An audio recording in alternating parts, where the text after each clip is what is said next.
apa namanya, nak buat memilih untuk buat nafar awal. Yang ni dilarang dan sudah ada syarat-syarat dia.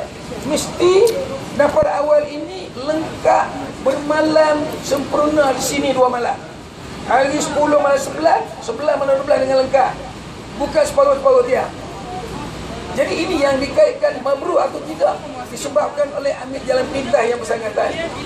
Jadi kalau kita pilih disebabkan oleh kita ada duit, ada kemampuan, kita tak mau ikut syariah yang diberi, mengikut syarat-syarat tertentu. Kita langgar syarat, sah bukan tak sah. Tetapi sebab dia kalau bermalam 6 jam saja di sini dah cukup. Tetapi elok dan baiknya kalau nak buat apa nama ini, nak betul-betul nak buat dapat awal tu, biarlah kalau boleh sepenuh malam hari 10, sepenuh malam hari 11, hari 10 malam 11, 9 malam 12 sini, sepenuh malam kalau boleh.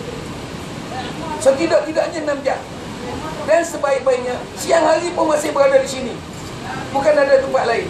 Sebab di sini tanah bumi yang apabila kita ada hari 10 dia tak sebut sangat. Sebab 10 tu lebih afdal orang menyembelih korban, pergi tawaf dan sa'i, sembelih korban dan juga sembelih dah, dan duduk hari raya dekat sini. Dia tak sebut sangat.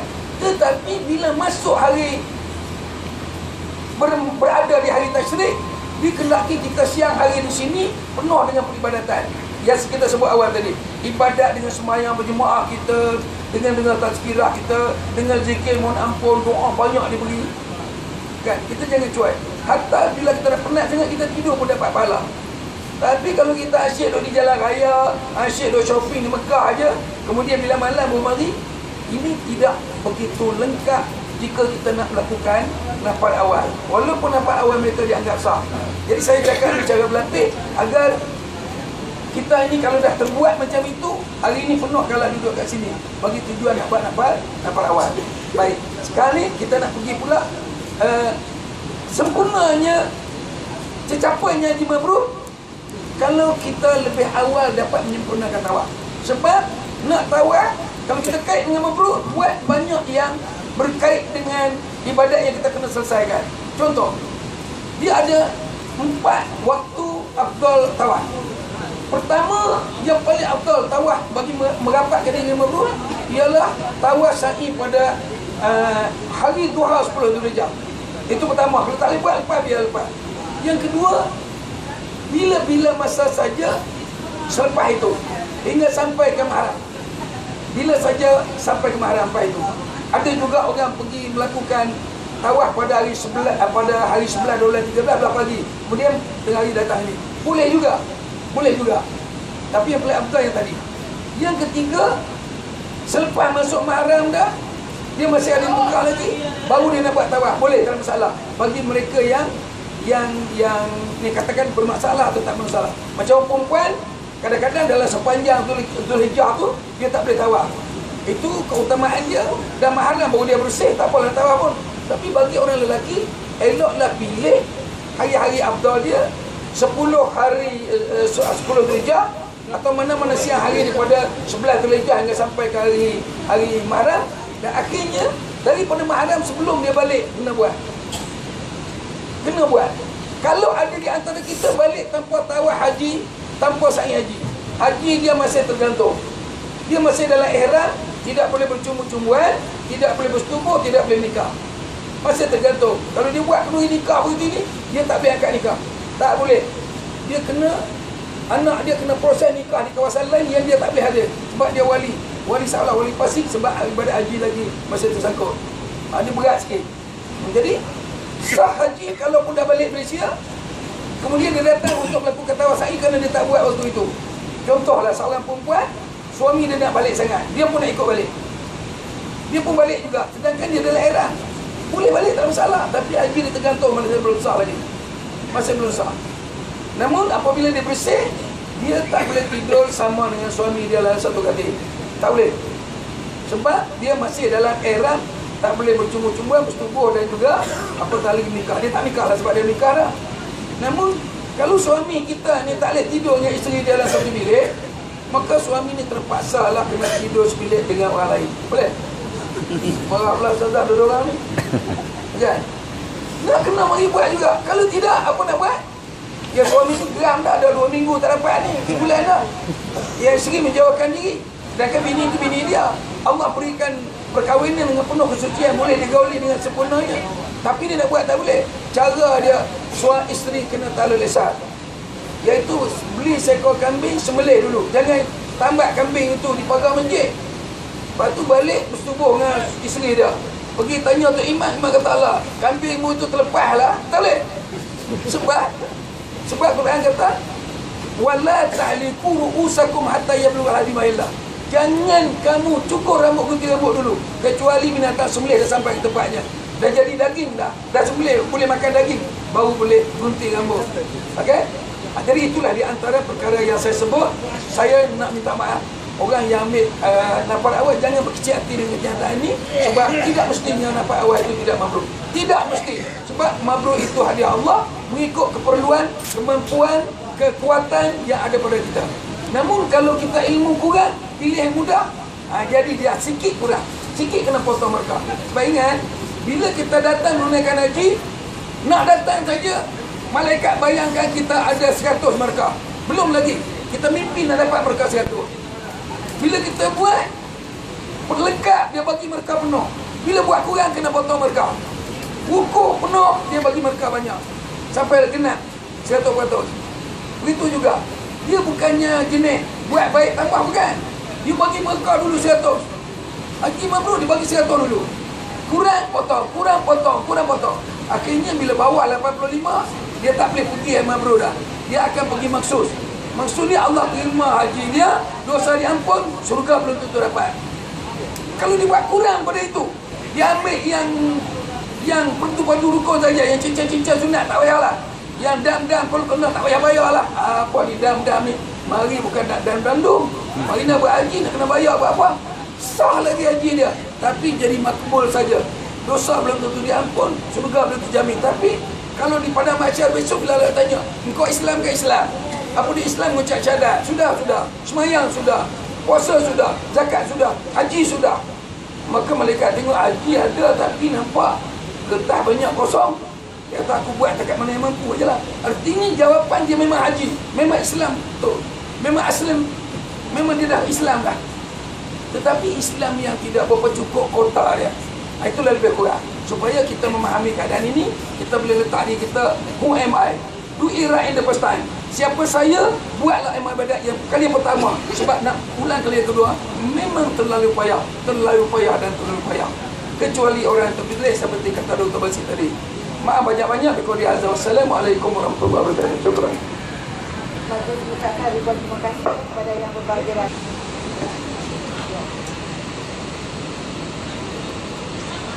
Bismillahirrahmanirrahim. Alhamdulillah. Wassalatu wassalamu ala Rasulillah wa ba'd. Dihormati moderator, ashabul fadilah, adik-adik sekalian, para jemaah sekalian, alhamdulillah kita telah sampai ke penghujung perbincangan kita dengan sedikit hujan kepanasan yang ada ini. Cuma apabila sebut tentang haji mabrur, apa yang dapat kita rumuskan?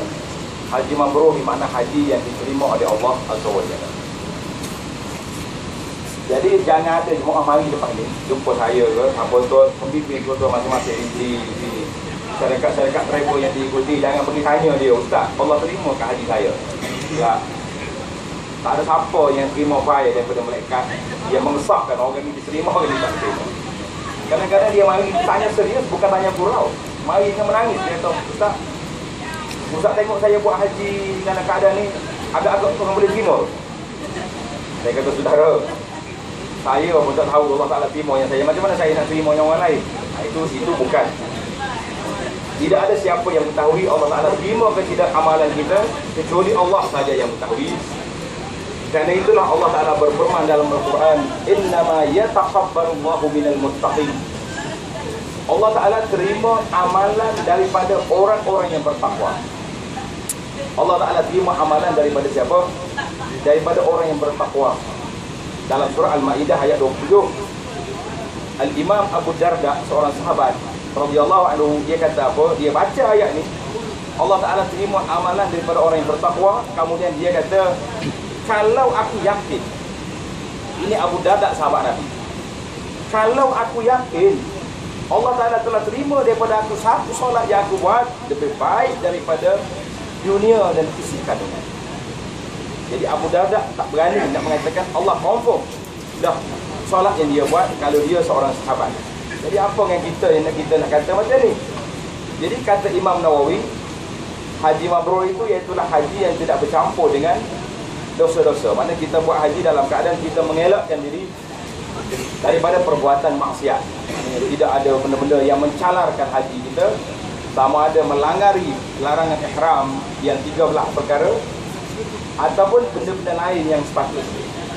Kerana yang kita belajar, larang ihram ada berapa perkara? 13 perkara. Itu yang boleh dibayar. Yang boleh dibayar kecil je. Cabut sebatang pokok berapa bayar? Tak tangkap seekor hayawan berapa bayaran? Cabut sorak bulu berapa? Potong kuku berapa kan? Pakai wangian berapa? Paling tinggi darjahnya seekor unta. Kalau ada seekor unta jumpa Datuk Daud, saya takut masalah. Baik. Tetapi ada satu lagi yang berat. Tuan-tuan kena ingat. Faman farada fihinnal hajj fala rafatha wala fusuqa wala jidal.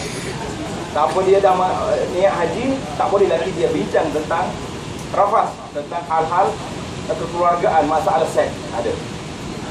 Wala fusuq, dan tak boleh dia buat tak baik. Buat tak baik ni kita mengumpat orang ke, kita tumbuk orang ke, kita kata tak baik pada orang. Wala jidal, dan tak boleh berbantah. Siapa dia berbantah? Siapa tumbuk meja, hentak kaki ke atas bumi, bantah ke tidak? Tapi ada dam ke tidak orang? Ada dam? Tak ada dam. Tak ada dalam kategori 13. Tapi ini lebih besar daripada yang tak boleh dibayar. Dam yang kita kena bayar hak kita, bulu-bulu kita, rambut-rambut kita, kuku kita punya, kan? Tapi bila kita keluar, kita hilangkan, kita boleh bayar. Tapi bila kita melibatkan dengan hak orang lain, maki orang, kata wuduh pada orang, maka ini tak ada bayaran. Barangnya yang lebih besar daripada kambing, lebih besar daripada puasa 3 hari, lebih besar daripada kita bayar 6 kilo beras, 6 orang miskin. Sebab kita telah mencampur hak orang lain di saat kita berihram. Orang yang telah berpakai kain kafannya, tapi mempunyai hati, mempunyai akhlak yang tidak menunjukkan orang nama. Maka ini satu kes yang berat. Ada juga yang mengatakan haji mabrur, haji yang tidak ada riya dan bukan nak nunjuk-nunjuk pada orang. Ini yang kita takut hari ini. Mungkin kita buat, tapi ada sifat riya dalam diri kita. Sifat-sifat yang nak nunjuk kepada orang, itu kita hati-hati. Maka para jemaah sekalian, di antara haji mabrur yang disebut oleh para ulama, yang pertama sekali, islahul niyah, betulkan niat kita ketika buat haji, iaitulah kita niat lillahi ta'ala. Yang kita kata dengan mulut Allah Ta'ala itu, mulut kata, naknya niat dalam hati kita niat, kita ada. Yang kedua, nafkah yang kita bawa hari ini, harta yang kita gunakan untuk haji ini, dia panggil harta yang halal. Kerana Allah Ta'ala tidak menerima kecuali tayyibah, yang baik. Kata di ahli syair, iza hajajta bimalin asluhu surjana bisul, fama hajajta walakin hajjatil air. Kalau kamu pergi haji dengan harta yang tak halal, bukan kamu yang haji, tapi unta yang pergi haji. La yaqbalullahu illa kulla tayyibatin. Allah Ta'ala tidak terima kecuali yang baik. Ma kullu man hajja baitullahi mabrur. Bukan semua orang pergi haji itu mabrur, diterima oleh Allah. Kita minta berlindung dengan Allah Ta'ala daripada terkena kepada golongan ini. Yang ketiga iaitulah menjaga amal-amal kita ni, menjaga anggota kita, sebenarnya saya sebut awal tadi, la rafasa wala fusuq wala jidal. Yang keempat, menunaikan haji dengan sempurna, rukunnya kita sempurna, syaratnya kita sempurna, dan wajibnya kita sempurna. Di antaranya wajib haji, kita duduk di sini, duduk di Mina ini wajib. Di antara perkara-perkara sunnah yang digalakkan oleh Nabi SAW, iaitulah menjalankan yang sunnah. Di antara perkara sunnah yang menjadi tawaran istimewa kepada Nabi SAW, tapi nampak macam kita tidak beratkan dia. Kita tak beratkan. Saya tak kaitkan dengan haji mabrur, tapi di antara haji mabrur melaksanakan sunnah yang disebut oleh para ulama. Maka dalam hadis yang sahih yang diriwayat oleh Imam Bukhari dan Muslim, Rasulullah SAW telah berdoa, Allahumma arhamil muhalliqin, ya Allah beri rahmat kepada orang yang mencukur. Sahabat-sahabat tanya, wal muqassirin, orang bergunting Rasulullah. Rasulullah tak layan. Rasulullah kata, Allahumma arhamil muhalliqin. Ya Allah beri rahmat kepada orang yang bersyukur. Jadi kita, Nabi kita ulang 2 kali, 3 kali. Allah beri rahmat kepada orang bersyukur. Kemudian barulah Nabi beri satu lagi rahmat. Nabi bila ditanya oleh sahabat, wal muqassirin, orang bergunting, Nabi kata wal muqassirin, dan ada rahmatnya kepada orang yang bergunting. Maka isu-isu macam ni bagi saya, para pembimbing patut motivasikan pada jemaah. Tuan-tuan kena ingat, bila Nabi tawar offer kepada kita rahmat, 3 kali doa, Allah Ta'ala bagi rahmat kepada orang bersyukur. Sahabat-sahabat tanya, orang bergunting, Nabi tak bayar. Teruskan dengan doa, Allahumma, ya Allah beri rahmat. Satu cerita berlaku kepada seorang sahabat. Lepas dia tawaf sa'i dalam ihram, dia duduk di tepi masjid. Tiba-tiba datang seorang daripada Mesir. Dia tanya, dia kata, ya akhi, nama apa awak? Dia sebut nama saya sekian. Mu sudah ada umrah? Sudah ada? Sebab dia pakai ihram, tanya umrah, bukan muskaji. Sudah umrah? Sudah. Dia jawab satu pertanyaan yang menyentuh perasaan. Dia kata, atas taghnina min rahmatillah. Ya akhi, adakah kamu rasa sudah cukup dengan rahmat Allah Ta'ala? Sahabat tanya, kenapa? Dia kata, Allah, Nabi kita minta rahmat 3 kali kepada orang bersyukur. Cukup dipayah ke senang? Mudah je cukup. Rambut naik balik ke tidak? Belum balik haji lagi kena bunting balik. Terpaksa kata di sahabat saya ni, saya terkedu bila orang tu bagi motivasi. Atas tahnina min rahmatillah, mu rasa cukup dah ke rahmat Allah Ta'ala? Sampai Allah offer, Nabi offer kepada kita, doa kepada kita 3 kali untuk bersyukur. Tiba-tiba kita mari kat bila tak mau syukur. Ambil 2-3 orang, Aisyah dah. Dalam buku Datuk Daud pun 3 orang cukup. Itu syarat yang paling minimum. Tetapi yang kita nak buat yang terbaik. Kita nak buat yang terbaik, maka kita mengatakan baiklah para jemaah sekalian. Kita cuba laksanakan apa yang diajar oleh Nabi kata di antara haji mabrur itu berubahnya kita di antara sebelum dengan selepas. Jadi sebelum kita wukuf, rambut panjang. Lepas wukuf nak panjang lagi rambut. Tak. Kita kosongkan kepala kita. Walaupun ini termasuk dalam amalan sunnah, tapi rahmat Allah Ta'ala besar ke tidak? 3 kali Nabi kita offer doa, kecil ke besar? Tuan-tuan pilih sendiri. Pisau masih lagi berjalan, waktu mabit masih lagi berada di sini, cukup. Ini fokus kita cuba besarkan tajuk-tajuk ini. Yang saya yang sebut oleh Datuk tadi, iaitulah tentang nafar awal dengan kaitannya haji. Maka Allah SWT telah sebut dalam surah Al-Baqarah, dalam ayat yang disebut wazkurullaha fi ayyamin ma'dudat. Sebutlah nama Allah Ta'ala pada hari-hari yang berbilang. Kata ulama tafsir, hari-hari berbilang ini hari-hari ayyam ma'dudat dengan ayyam ma'lumat. Jadi ayyam ma'dudat beberapa hari yang berbilang yang disebut oleh para ulama. Kemudian Tuhan kata faman ta'ajjala fi yawmaini fala ithma alayh. Siapa dia nak cepat nak ambil nafar awal sudah tidak ada dosa, maknanya telah diberi kelonggaran. Wa man ta'akhkhara fala ithma alayh. Siapa dia nak duduk 1 hari lagi pun diberi kelonggaran. Liman taqa, bagi orang yang sudah bertakwa di dalam amalan haji. Jangan pula ambil liman taqa pada orang haji nafas hari. Orang seolah-olah haji nafas awal tak ada takwa lah. Dua-duanya liman taqa itu balik kepada dua-dua kategori. Jadi bagi jemaah yang dia rasa dia nak pilih hari yang kedua, mana nafas awal, untuk balik cepat ke Mekah dan melaksanakan tawaf di dalam hari tasyrik, itu lebih baik kerana kita menyempurnakan ibadat haji kita di dalam hari haji. Para jemaah sekalian, dari sudut kira-kira matematik, haji ini ada 5 hari ataupun 6 hari. Tempat haji berapa tempat? Tempat buat haji berapa tempat? 5 tempat. Hari kalau kita ambil daripada hari tasyrik, hari tarwiyah, hari wukuf, hari raya, hari ini dia panggil hari ini ya, dalam bahasa haji dia panggil yaumul qar, makna hari orang bertenang di Mina, tak di mana-mana. Besok dia panggil hari nafar awal. 5 hari. Ataupun kita nafas hari jadi 6 hari. Itu je hari haji yang ada pada kita. Sepatutnya kita bersabar ketika melakukan haji. Tempat buat haji berapa tempat? 5 tempat. Arafah, Muzdalifah, Mina, Kaabah, masalah. 5 tempat yang kita buat haji, maka ini saja tempat yang kita ada. Jadi peluang yang kita ada ni cantiklah kita penuhi di sini. Karena bagi saya lah jemaah hidup berulangan ni yang tak ada sempat nak pergi, baiklah kita sabar di Mina ni. Kerana Mina ni lah hari yang bersejarah bagi kita. Sejarah atau tak sejarah? Tuan-tuan tengok ada apa yang kita dapat pagi malam-malam, pagi raya. Pernah berlaku ke pada pagi hari raya? Dengan biasa kita pakai baju barunya, dengan wanginya, tiba-tiba kita selit-selit mata tidur, orang bagi sarapan pagi dengan Indomie. Pernah berlaku dalam sejarah hidup kita? Sejarah tahun ni. Makan bila pelompat. Hari raya, pagi raya, makan Indomie. Itu sejarah. Jangan kata ini, oh Akbar. Tangan butuh. Makan aja. Bismillah. Tawakkal ala Allah. Allahumma barik lana. Makan. Tapi itu sejarah pagi itu. Beratur panjang daripada azan pertama sampai ke azan subuh. Duduk di tandas. Itu sejarah dalam hidup kita. Hanya 2 malam ataupun 3 malam kita di sini. Jadi para jemaah, alhamdulillah, insya-Allah taala haji mabrur kata para ulama. Yang syarat yang seterusnya iaitulah kita menjaga ibadat yang telah kita berlatih di sini. Apabila kita balik ke negara kita nanti, kita jaga. Apa yang nak jaga? Momentum perjalanan haji. Dia panggil istiqamah selepas haji.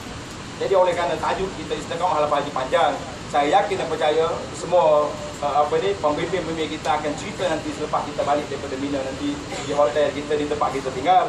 Tuan-tuan akan diberi motivasi lagi. Apakah istiqamah selepas haji? Jadi bagi jemaah yang nak tengok tag yang saya sebut tadi, iaitulah dan tengok dalam blog abuanasmadani.com ataupun tengok dalam Facebook saya Abu Anas Madani. Saya dah letak kelebihan hari Arafah 10 perkara tadi saya start situ, dan kelebihan haji mabrur pun ada, dan juga kelebihan istiqamah lepas haji. Saya bawa beberapa tajuk yang boleh kita jadi rujukan selain daripada ceramah-ceramah motivasi ataupun kuliah yang disampaikan oleh Ashabul Fadilah, pemimpin-pemimpin jemaah haji bersama dengan para jemaah sekalian. Saya rasa setakat itulah yang saya nak kata. Wallahu ta'ala wa sallallahu ala nabiyyina Muhammad wa ala alihi wa sahbihi ajma'in. Walhamdulillahirabbil alamin.